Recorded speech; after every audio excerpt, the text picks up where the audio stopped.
En pleine nuit, les secours ukrainiens se rendent sur les lieux de l'attaque.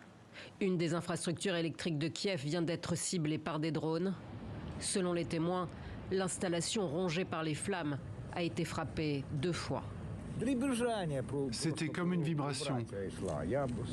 J'étais de ce côté, je me suis assis, je fumais, et soudain j'entends un bruit, et aussitôt une explosion.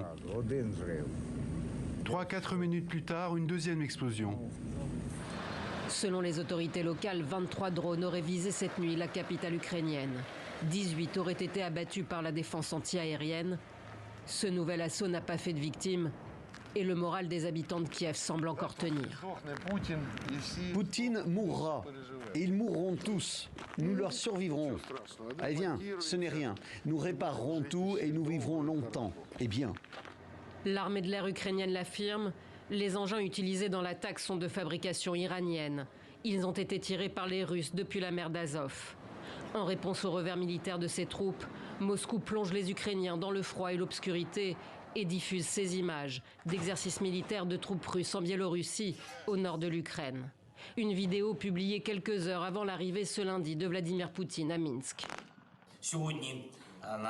Aujourd'hui, jour de la Saint-Nicolas, selon la tradition orientale, des terroristes russes ont offert aux enfants ukrainiens de nouvelles frappes.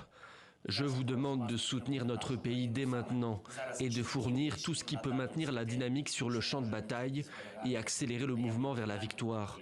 Parce que notre victoire sera la victoire de chacun de vous. Kiev redoute une nouvelle offensive russe depuis le territoire biélorusse et réclame plus d'armes.